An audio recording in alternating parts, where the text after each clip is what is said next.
Апта башында болгон катуу шамалдын кесепети бир гана кала тургундарына эмес, Бишкек шаарынын мэрине да тийгени калды көрүнөт. Бир катар депутаттар парламенттин жыйынында кала башчысынын начар иштегени табигый кырсыктан кийин ачык байкалганын айтып, анын отставкасын талап кылышты. 8 майда шамал 60тан ашуун турак жайдын чатырын учуруп, жарнак такталар менен желектер жараксыз абалга келди. 2 адамдын өлүмү коштолуп, бир кош бойлуу аялдын ден соолугуна залал келтирилди. Эгер таштандылар убагында тазаланып, бактарактар убагында кыркылып турганда кырсыктардын алдын алууга болмок дешет эл өкүлдөрү.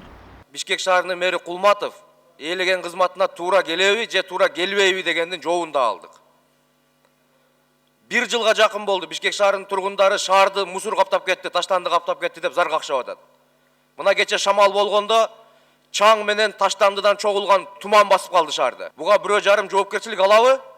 Бүгүнкү күнгө чейин өкмөт Бишкек шаарынын мэри Кулматовдун жоопкерчилигин караган жоксуңар. Ошол жергиликтүү бийликтин шалакылыгынан араң жашы 10 жаштан өткөн кыз каза болуп калды. Ошол өз учурунда теректи эскилиги жеткендиги үчүн кыйып койгон үчүн. Буга бирөө жарым жооп береби? Депутаттын мындай пикирин бир катар эл өкүлдөрү колдоп чыгышты. Ал эми айрымдары коңшу мамлекеттерден үлгү алып, катуу шамал болоордо желекти убактылуу түшүрүп туруу зарылдыгын белгиледи. Болбосо катуураак шамал жүргөндө эле байрактар теңинен үзүлүп жатканы жакшы көрүнүш эмес дешет алар. Ошол эле убакта аймактарда орун алып жаткан коррупциялык көрүнүштөр боюнча да нааразылыктар айтылды. Алсак Жалал Абад областынын Аксы районунун тургундары аймактын акими өзүн хан сыяктуу алып жүргөнүн айтып депутаттарга даттанышкан. Сотторду ички иштер башкармалыгын колго алып койгон аз келгенсип, мектеп окуучуларына 25 сомдук күндөлүктү 50 сомдон сатат экен. Баарынан кызыгы анын башкы бетине өзүнүн сүрөтүн чыгартып алыптыр.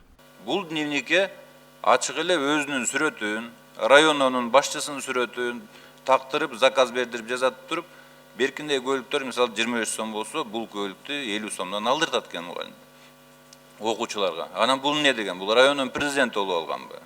Гимнди коюп туруп, анан кийин акимдин сүрөтүн районо менен тактырып. Мен ойлойм, бул маселени срочно көзөмөлгө алып, канча дневник саттырган.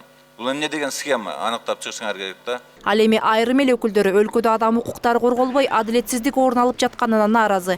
Депутат Дастан Бекешевдин айтымында Жалал Абад шаарынын тургуну Лилия Давыткинанын уулу каза болуп, бул боюнча кылмыш иши козголгон. Бирок күбөлөрдүн көрсөтмөлөрүнө карабай, жергиликтүү органдар бала өзүн өзү өлтүргөн деген бүтүм чыгарып, ишти токтотуп коюшкан. Прокуратура өкүлдөрү болсо иштин материалдары менен тааныштыруудан качып жатыптыр.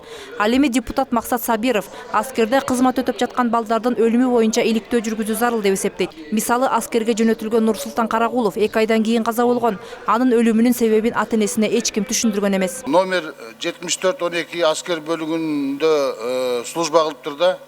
Анан абдан мындай чоң кат жазылган экен да, мен муну өкмөткө да жиберем. Бирок ушул аскер армиядагы тартип боюнча сөз түрдө караш керек деген ойдомун да. Ошон үчүн өкмөттүн өкүлүнө дагы президенттин өкүлүнөн да суранып кетет элем, ушул боюнча сөз иликтөөлөр жүргүзүш керек деген ойдомун да.